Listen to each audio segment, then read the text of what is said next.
kind of have to touch on this one mainly because of who it is. But in devstream 81, they showed, and we'll start with the Chroma Deluxe skin. Instantly people know where this is going, plus it's probably in the name of the title. Now the Chroma Deluxe skin looked really nice, showing it as its whole in its two parts, like when you shed the skin and it sits there. It does have a proper name for it, I can't remember what it is offhand. So it's kind of sitting there as it watches things with its wings, and it looks really nice. Both parts of it look really nice. Even both parts together look really nice as a deluxe skin. I really did like the look of that a hell of a lot.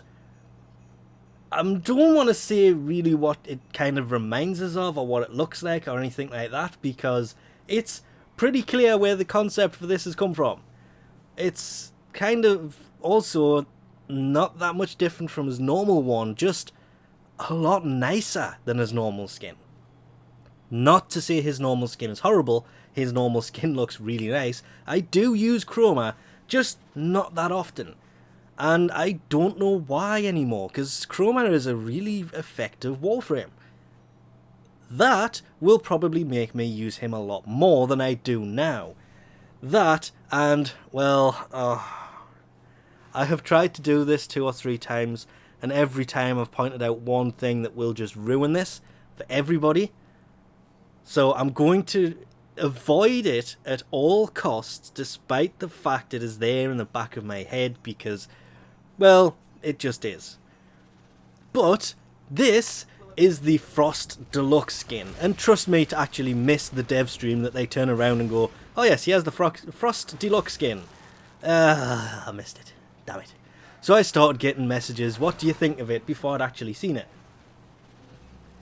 Once I actually got to sit down and have a look at it properly, this thing looks really nice. There is a lot of detail on this, just like there is the Chroma one. But my brain went straight to the sword.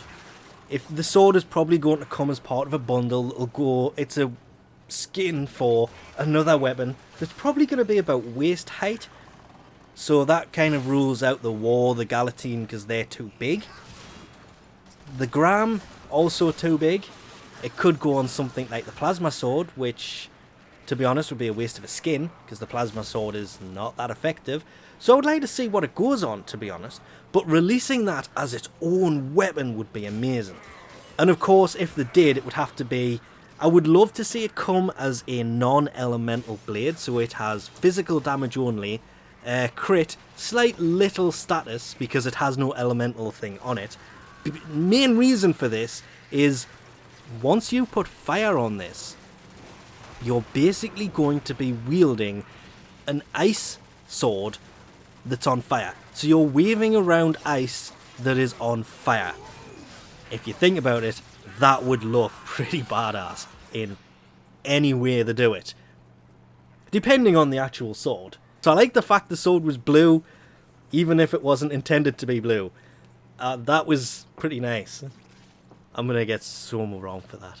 But the skin itself had a lot of detail to it. I mean, that just comes down to the 2 different drawings more than anything else.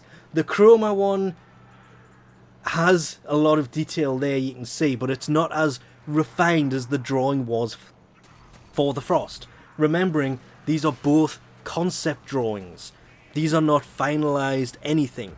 So the Chroma one is going to have a hell of a lot more detail because of the amount of different strands and everything else there is to it than the Frost. And between the two, I couldn't really turn around and say which one is nicer, because neither of them really exist.